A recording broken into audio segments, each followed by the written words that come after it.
The Tamiya Ford Ranger used to be one of my childhood I want. But since you've said what you've said, I don't think I'm going to get one. Let's find out why. Hello. Right. Doing something like I've said before I don't normally do. A box opening. Schumacher racing. It can only mean one thing, can't it? I haven't actually seen many online. But I'm recording on the phone. Only because I can't be bothered to go out and get my camera. So just I don't know. It's not raining for once, but anyway. Can you guess what it is? There was someone famous that's infamous that used to say that. Anyway, let's get the box open.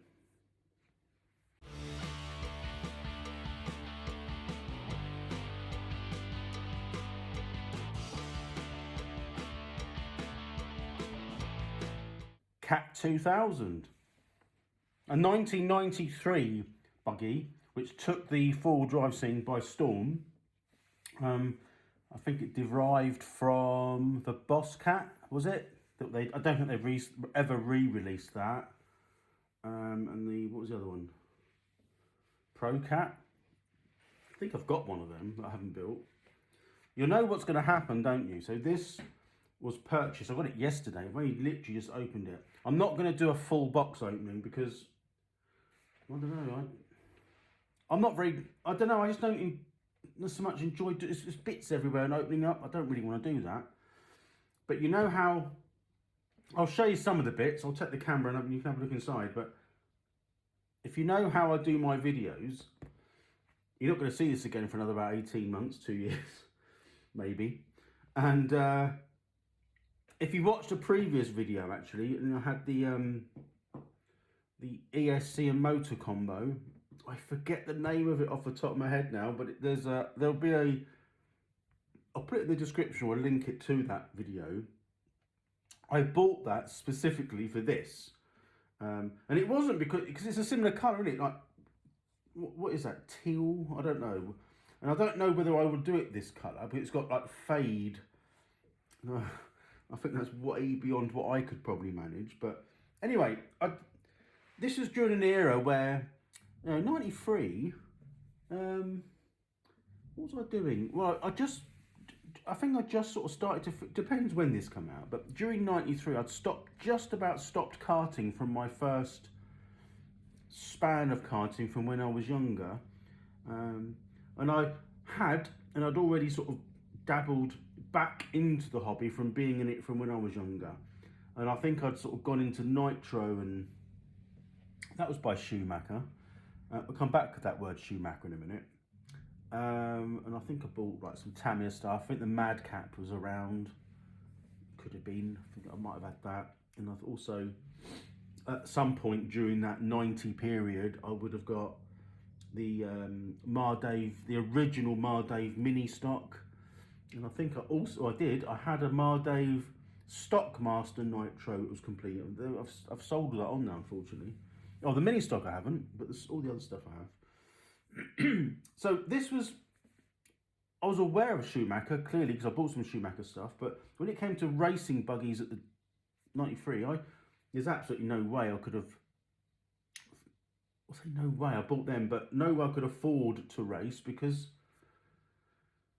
I didn't know anything about it. I mean, apart from the magazines, so this would have come and gone, and then here it is again. The reason I got it is because I actually particularly quite a fan of Schumacher. I mean, I like the way they mainly, not always, but they do focus on racing. Clearly, this is going to be the vintage scene, which is going to be amazing. So you can see the box is a typical box size. I like this. It's a bit smaller, easy to keep. Under the bench in my shed, I've got loads of these size boxes, and we turn it round and you can see that on here, I like this. This is very much like another Nitro, which escapes me. Well, it's Schumacher, isn't it? All their menaces and the Fusion and other bits and pieces. I don't think they had the purple upgrades for what I've got, the 3-speed truck, the Schumacher XTL R3, was it? That was a 3-speed one. I don't actually think there was much purple upgrade, but it's renowned, Schumacher in this period, and it's renowned for its purple upgrades. You can see here, I mean, I don't know if you can see it all, but because my big hand's in the way, but yeah, I mean, this stuff, it's got the part numbers here, interesting, so that would be quite expensive. I don't know if I want to go down that route. I don't know. But this is quite revolutionary. Let's get on to what is going to happen. So it's got on here, if I read this off, it's got a composite chassis and top deck, which, you know, pushes it towards racing rather than sort of plastic or bathtub type chassis. Fibre reinforced front and rear drive belts. So it's got 2 drive belts. I've never had, well, maybe I have got one, but I haven't built it. But this was more based around the racing side of it. And then I've never actually built, at the moment, a double drive belt system. So that's something new. 2 ball diffs, as invented by Cecil. It's good. It's got it's got a slipper clutch, kind of a centre one, wasn't it? Yeah, that's the body shell saying the original tyres. Yeah, I mean, these back in the day tyres, weren't they? So I guess if you're going to race it indoors, or what, maybe the tracks are a bit different now. So I'm not so sure these would work that well. Don't know whether I change the tyres on it, as you know, I don't tend to use mine off-road that much. But I don't know. We'll see what we do on that when the time comes. People that have built them, raced them, trashed them, forgotten about them, moved on. This will still be in the box if you know how I do my videos. It does. If you're going to build this to period correct, it's got the saddle pack, or you can actually put the shorty lipo in, which is, you know, to modern standards, which is what they'll be used today. Brushless motor. Well, I've got a brushless motor already, so that's good. It's got good low friction pro specification shocks. You know, because it was built for racing. The anodized heatsink at the back, hence all this purple stuff here. The single plate slipper clutch, and there's obviously loads of parts available. So, yeah, I sort of want to build all my other Schumachers. Now, whilst we're on the name Schumacher, in the UK, I want your opinion. Everyone, if you can, please. In the UK, we pronounce that, well, it's Schumacher Racing. Schumacher. I've heard many, I'd say Americans, I don't want to sort of upset anyone, they could be Canadian, I don't know off the top of my head, but they pronounce that Shoemaker. Now, which is right? What is correct? I mean, I'm not saying what you say is wrong if you're in America, but that's Schumacher Racing. It's the same as, if you remember, there was a Ferrari, well, it still is, he's still, unfortunately, what happened to his ski accident, but we had a very good, I say we, he was German, Michael Schumacher, the German Ferrari driver back in the day. We didn't say Michael Shoemaker. So what is correct? And if an American, now I know that it depends whereabouts you're going to come from, but if you said that, you would say Schumacher. No? And depending on what part of the country you're from. Or is it Shoemaker? Have I got it wrong? Interesting. I can't think who the YouTuber is. Hang on. I watched all these videos. Why is on? Oh, it's Keith. He says Shoemaker. Is that right? Is that normal? I don't know. It just sounds because it's not. He's not the only one. There's other across the pond YouTubers that I watch about specifically RC cars, and when they mention Schumacher, they pronounce it like that. And it stands out when you think, oh, hang on, a Shoemaker. Anyway, I'm sure it'd be interesting to have your views on that. But anyway, let's stop talking about accents. It's not sealed, so I'm just going to open it and show you inside.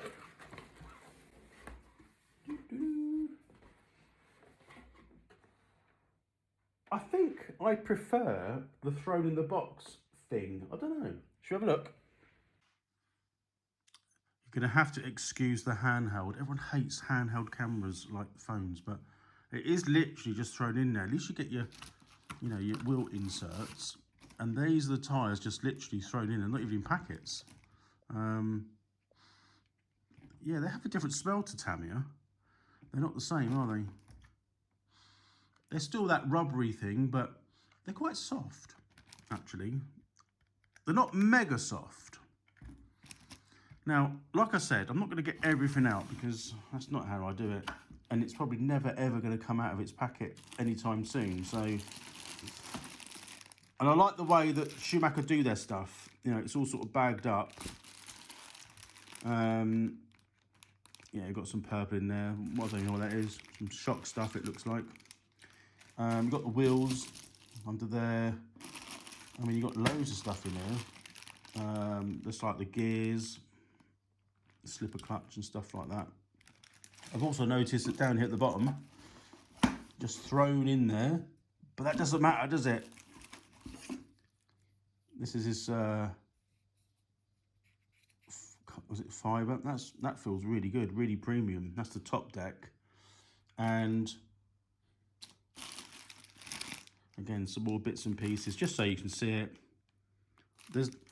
I mean, the way that Schumacher build and go together, I actually think it's quite remarkable. And I might as well show the chassis. It's got like a mark on there, what's that? Yeah, you can see the woven bits. You ain't going to be able to see that, are you? Well, you can, just about. That's obviously the underside because it's all countersunk. That's good. I like that. It's going to be a super enjoyable build. Some other bags and things. So that's obviously the oils and things like that. Body shell wheels, sticker pack, which is typical of the Schumacher way it does. But what do you think? Right, so it's like I say, it's not a box opening where I'm going to open it all and spread it out and do close-ups and things because, well, you'll see it eventually when I build it, I suppose. So that kind of concludes, you know, the CAT 2000. I actually quite like the profile. It's very low. I actually also think if I put a picture up now, because I'm not going to put all the stuff back in the box and move it and show you. But it's not a cab forward, is it? It's like a cab middle, and it's got like a little boot, like a little, I don't know. I like that. That's about as forward as I'd go. That was the start of the cab forward, literally, because it's normally a bit at the back, wouldn't they? And then it start to slide forward. It's more central, but it is very low, quite long wheelbase for the sort of the body. So you can probably see why it was successful at what it did. But I'm not talking about colours because I don't know. When Schumacher bring out their cars, I missed out a couple, which I'd like to have got, but you know, I've got a lot of them under the bench. You've seen many times when I've had the camera under there, so they're not built. Even the Top Cat, remember that when that came out? It's now discontinued. I've got that with all the hop-ups that you could ever want, all of them in the box under the bench, and there it stayed. So I should build something like that first, but it's probably going to be this before them. Because, I don't know, I mean, this is a little bit revolutionary, isn't it? It's more race spec. So, we'll see. What do you think? Have you got one? Have you got a Schumacher CAT 2000? You might even have the original, which would be quite special, to be honest. But anyway, that's enough of that. It's only a very quick show and tell. Let me know in the comments below if you're getting one or if you've got one or what you think. considering that the Nuremberg Toy Fest in Germany was literally days ago. I don't think it's going now, is it? But days ago, and all the re-releases and releases from like Tamiya, which on the whole is disappointing, even though the only one that's sort of slightly interesting for me anyway is the Ford Ranger. So I'm not going to rush and get one. I think before I go, there was a really interesting comment that another YouTuber made, and I hadn't thought about it, and now he's mentioned it, it's put me off it. Greg, Guru's World, he mentioned about the Ford Ranger, but he was saying about it's on obviously a Volkswagen type trailing arm front setup, and he couldn't get his head round it. At the time, before he said that, I would never have thought of it, ever. But now he said it, I'm thinking, yeah, a Ford truck would not have front trailing arms. How weird. It's right on the Volkswagen and the Super Champ and the Rough Rider buggy, because it's based on a Volkswagen. But the truck, Ford, yeah, that's actually made me think. So, I don't know, I might not get one now. Greg, well, thank you anyway, I say, because you've saved me 300 odd pounds, so in the UK. Anyway, let's move on. Let me know what you think in the comments below about this. I haven't seen any of these on YouTube yet, so I don't know. There'll probably be loads on there now. Built, raced, wrecked, forgotten already. But let me know what you think. I've done a quick opening. I'm going to enjoy building this. It probably will bump up in the list of things that I'm going to do. But yeah. Thank you for watching. If you like my videos, please consider subscribing. It does help the channel get pushed out to get more views, and hit the notification bell because you can be notified of when the videos like this come out, or there might be some video shorts of coming out of when I get round to starting the build of this. So again, thanks for watching, I appreciate that, and I will see you on the next video. Bye for now.